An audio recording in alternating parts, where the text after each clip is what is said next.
British advanced pain clinic, నొప్పి మాయం, surgery దూరం. For appointments 9155515563.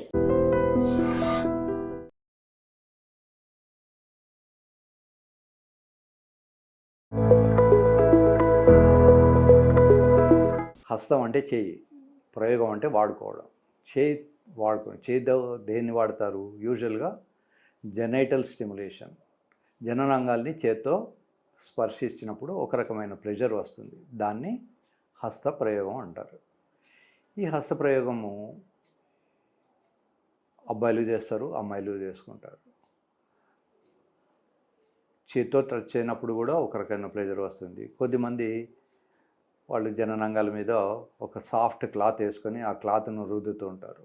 సో అది క్లిటారిస్కు తగిలి వాళ్ళకు ఒక సెన్సేషన్ వస్తూ ఉంటుంది. కొద్దిమంది అమ్మాయిలు డిల్ డాల్స్ అంటారు, ఇట్లాంటి బొమ్మలు ఉంటాయి, ఈ బొమ్మల్ని వాడుకొని స్టిమ్యులేట్ చేసుకుంటారు. కొంతమంది కూరగాయలను వాడతారు, వంకాయ లేదా కీరకాయ ఇట్లాంటివి. ఏవి వాడినా, ఈవెన్ డిల్ డాల్స్ వాడినా, వంకాయ వాడినా, కూరగాయలు ఏది వాడుకున్నా, ఈ బొమ్మలు ఏది వాడుకున్నా కండోమ్ లేకుండా వాడుకోకండి. కండోమ్ వాడినప్పుడు వేరే వ్యక్తి వాడుకున్నటువంటి బ్యాక్టీరియా కానీ వైరస్ కానీ ఏమైనా ఉంటే మీకు రాకుండా ఉంటాయి. కనుక ఈవెన్ హస్తప్రయోగంలో కూడా కండోమ్ పెట్టుకున్నవే వాడుకోండి. ఇక వస్తే మగపిల్లలు, 99.99% మగపిల్లలు ఏదో ఒక వయసులో మ్యాస్టర్బేట్ చేసుకునే ఉంటారు. సో సుమారుగా 12-13 ఏళ్లకు మన దేశంలో అబ్బాయిలకు కోరికలు మొదలవుతాయి. అది తెలిసి తెలియని వయస్సు. ఆ టైంలో ఒక్కొక్కసారి వాళ్ళు హాస్టల్లో ఉన్నప్పుడు వాళ్ళ సీనియర్స్ వాళ్ళను ఎక్స్‌ప్లాయిట్ చేయడము, వాళ్ళ జననాంగాల్ని వీడు చేత్తో తాకి స్టిమ్యులేట్ చేయడము, ఇలా చేసి వాళ్ళకి అది హ్యాబిట్ ఫామ్ అయ్యి వాడి చదువు అన్నీ మానేసుకొని 24 అవర్స్లో మ్యాక్సిమం అవర్సు మాస్టర్బేట్ చేసుకుంటూనే ఉండి కెరీర్ నాశనమైన పిల్లలు చాలామంది ఉన్నారు. సో తల్లిదండ్రులు హాస్టల్లో పెట్టిన పిల్లలకు మధ్య మధ్య అడగాలి, వాళ్ళకు టచ్ నేర్పాలి. గుడ్ టచ్, బ్యాడ్ టచ్ అని 2 టచ్లు ఉంటాయి. చిన్నప్పుడే పిల్లలకు తల్లి నేర్పాలి, తండ్రి నేర్పాలి. ఫర్ ఎగ్జాంపుల్ మనం అనుకుంటాం ఇంట్లో తాతగారే ఉన్నాడు కదా అని. తాతగారైనా అమ్మాయిల్ని గుడ్ టచ్చే చేయాలి. మనవరాలతో అయినా ఇలా పట్టుకొని చేయడము, బ్రెస్ట్ తాకడము, ఛాతీ తాకడము, ఆమె హిప్స్ తాకడము అట్లాంటివి చేయకూడదు. ఇవన్నీ కూడా తల్లి కళ్ళల్లో వత్తులు వేసుకొని అంటారు, అలా జాగ్రత్తగా చూసుకోవాలి. ఈ మాస్టర్బేషను చేయడం వల్ల చాలా లాభాలు ఉన్నాయి. ఒకటేమో సెక్సువల్లీ ట్రాన్స్మిటెడ్ డిసీజెస్ అంటాం, ఎస్టీడీ అట్లాంటివి రాకుండా ఉంటాయి. మగపిల్లలకి 13-14 ఏళ్ళకు సంపాదన ఉండదు. వాడు ఏదో పాకెట్ మనీ అదో చేసుకొని ఏ ఆంటీ దగ్గరికో వెళ్ళి, ఏ ప్రాస్టిట్యూట్స్ దగ్గరికో వెళ్ళి రోగాలు అంటించుకునే అవకాశాలు ఉంటాయి. కనుక పిల్లలకు sex education 9th class 8th class వచ్చేసరికి చెప్పడం అవసరం ఉంటుంది. చాలామంది పిల్లలు ఇంటర్మీడియట్కి వచ్చేసరికి వాళ్ళకి ఆల్రెడీ ఆ అనుభవం వచ్చి ఉంటుంది. వెరీ ఫ్యూ పీపుల్ అవి తెలియకుండా వచ్చేవాళ్ళు ఉంటారు.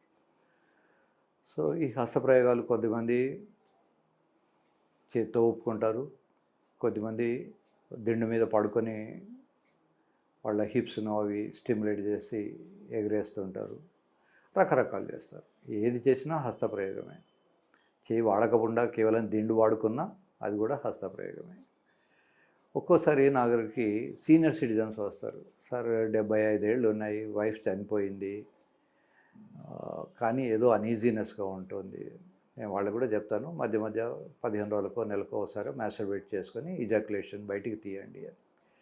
శరీరంలో తయారైన ప్రతి వస్తువు బయటికి రావాల్సిందే. ఫర్ ఎగ్జాంపుల్ మనం కొన్ని గంటలు మూత్రం చేయలేకపోయినాం అనుకోండి, అప్పుడు కడుపు ఉబ్బి ఒక అనీజీనెస్ ఉంటుంది, కుర్చీలో కూర్చోలేము. అలాగే ఒక 2-3 రోజులు కనుక పార్టీకి వెళ్ళలేకపోతే వాడు అన్నం తినలేడు, హ్యాపీగా ఉండలేడు. కనుక శరీరంలోంచి చాలా ప్రతిరోజు బయటికి వస్తూనే ఉంటాయి. చెమట ఒకటి, కళ్ళల్లో నీళ్లు, నోట్లో సెలైవా, యూరిన్, పాటి ఇట్లా అన్నీ వస్తూనే ఉంటాయి. కనుక ఇది కూడా ఎబ్నార్మల్ థింగ్ ఏం కాదు. ఒకవేళ రాకపోతే కూడా దాన్ని తీయడం వల్ల ప్రాస్టేట్ క్యాన్సర్ అనే వ్యాధి వచ్చే అవకాశాలు బాగా తగ్గిపోతాయి. కనీసం వారానికి 2 సార్లు కనుక ఎవరైతే ఇజాకులేట్ చేసుకుంటారో వాళ్ళకు ప్రాస్టేట్ క్యాన్సర్ వచ్చే అవకాశాలు చాలా చాలా తక్కువ ఉంటాయి. సో మాస్టర్బేషను చేయకూడదు అనే కొద్దిమంది కాన్సెప్ట్ ఉంది. ముఖ్యంగా యువకులకు మనం ఏది వద్దంటే అది ఎక్కువ చేస్తారు. ఒకవేళ మీరు మీ పిల్లలు మాస్టర్బేట్ చేయడం గమనిస్తే వాళ్ళని కొట్టకండి, వాళ్ళని కూర్చోబెట్టి వాళ్ళని ఎక్స్ప్లెయిన్ చేయండి. ఇట్స్ వెరీ కామన్, ఆ ఏజ్కు అలా వస్తుంది కనుక దాన్ని తీసేయడం వల్ల నష్టం లేదు. కొద్దిమంది చాలా సర్ప్రైజ్కి లోనవుతారు, ఒక స్ట్రేంజ్ ఫీలింగ్, అది అందులోంచి ఏదో వచ్చేసింది, నాకేదో పోయింది అని అనుకుంటారు. సో అది పోవడం సహజమే, అది రావడం సహజమే. 18-20 ఏళ్ల వయసులో మాస్టర్బేషన్ చేసుకునే వాళ్ళు చాలామంది ఉంటారు. ఈ కాలంలో పెళ్ళిళ్ళు అవడం చాలా లేట్ ఏజెస్ అవుతున్నాయి. 35-40 ఇయర్స్ వస్తే కానీ పెళ్ళిళ్ళు అవ్వట్లేదు. సో అన్ని సంవత్సరాలు ఒకవేళ అతను సెక్స్ చేయకుండా మాస్టర్బేట్ కూడా చేయకుండా ఉంటే యూజువల్గా అతనికి సెక్సువల్ డ్రైవ్ కూడా ఉండదు. పెళ్లి తర్వాత మళ్ళీ గొడవలు వస్తుంటాయి కనుక అది తప్పు కాదు. ఓన్లీ థింగ్ ఈజ్ అదొక డిసీజ్ లాగా, అబ్సెసివ్ కంపల్సివ్ డిజార్డర్ అంటారు. ఆ ఆలోచనలు, ఆ యాక్షను అది చేయకపోతే వాళ్ళు తట్టుకోలేరు. ఈ అబ్సెసివ్ కంపల్సివ్ డిజార్డర్కి ఒక చిన్న ఎగ్జాంపుల్ ఏంటంటే, కొద్దిమంది ఇంట్లోంచి బయటకు వెళ్ళినప్పుడు డోర్ క్లోజ్ చేస్తారు. చేసి 1 మీటర్ కూడా నడవకముందే మళ్ళీ వాళ్ళకి డౌట్ వస్తుంది, నేను క్లోజ్ చేసి లాక్ వేసానా లేక క్లోజ్ చేయకనే లాక్ వేసానా, మళ్ళీ వెళ్ళి ముట్టి చూస్తారు.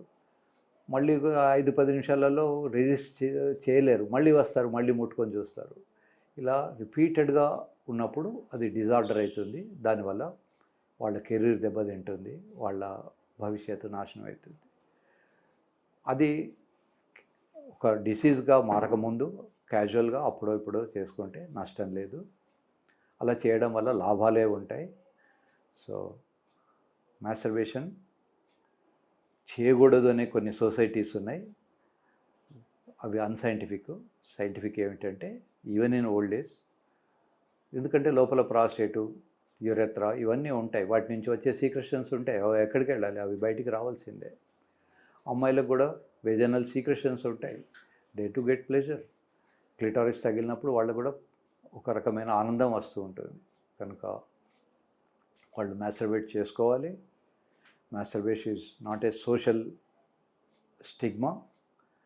బయటకెళ్ళి హెచ్ఐవి లాంటి వ్యాధులు తగిలించుకునే దానికన్నా మాస్టర్బేట్ చేసుకొని ఆనందపడడం అనేది 100 రెట్లు నయం కనుక గిల్ట్ ఫీల్ కాకండి. కొద్దిమంది చిన్న డాక్టర్లు లేదా క్వాక్స్ జనాల్ని మోసం చేయడానికి కోసమని, ఇది ధాత్ సిండ్రోమ్, ఒక ధాతు కనుక బయటకు వెళ్ళిపోతే నీకు వీక్ అయిపోతావు అంటారు. వీక్ కారు, అలసిపోతారు. యూజువల్గా రన్నింగ్ చేస్తే అలసిపోతాం, రన్నింగ్ వల్ల వీక్నెస్ రాదు. సో మాస్టర్బేట్ చేసిన తర్వాత అలసిపోవచ్చు, అలసిపోయి నిద్రపోవచ్చు, చదువుకోలేకపోవచ్చు, అంతేగాని వాడు వీక్ అవ్వడం అంటూ ఉండదు. ఈవెన్ టుడే నాకు చాలామంది పేషెంట్లు వాడికి 45-50 ఏళ్ళు వస్తాయి, షుగర్ ఉంటుంది, నేను చిన్నప్పుడు మాస్టర్బేట్ చేశాను అందుకని నాకు ఇవాళ సెక్స్ సామర్థ్యం తగ్గిపోయిందని వస్తారు. సెక్స్ సామర్థ్యం తగ్గిపోవడానికి బ్లడ్ సప్లైలో ఏమైనా తేడాలు ఉంటే వస్తాయి. ముఖ్యంగా కోవిడ్ వచ్చిన తర్వాత యువకులలో కూడా ఈ ప్రాబ్లమ్స్ ఎక్కువ వస్తున్నాయి కనుక మాస్టర్బేట్ చేయడం వల్ల నష్టం లేదు, మాస్టర్బేషన్ మంచిదే.